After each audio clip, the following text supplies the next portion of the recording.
ఇప్పుడు మీరు చూడబోయే ఈ property Vijayawada Poranki municipal area కిందకు వస్తుందండి. ఇది పోరంకి నిడమనూరు రోడ్ నుంచి రావచ్చండి. పెనంలూరు సెంటర్ నుంచి సాలిపేట వెళ్ళే రోడ్ నుంచి వెళ్ళొచ్చండి. ఇది లేఅవుట్ వెంచర్లోని ఫ్లాటు. దీనికి దగ్గరగా గేటెడ్ కమ్యూనిటీస్ కూడా విల్లాస్ ప్రాజెక్ట్స్ ఉన్నాయండి.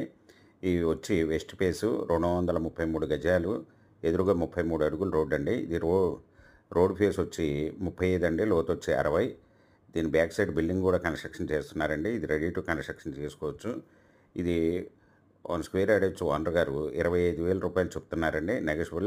మీకు ఈ ప్రాపర్టీ వివరాలు డిస్క్రిప్షన్లో ఇవ్వబడింది. అది చూసి మీకు నచ్చినట్లయితే స్క్రీన్ మీద ఉన్న ఫోన్ నెంబర్కి కాల్ చేయగలరు. మీకు ఈ ప్రాపర్టీ నచ్చినట్లయితే సబ్స్క్రైబ్ చేసుకొని లైక్ చేయండి, షేర్ చేయండి, కామెంట్ చేయండి.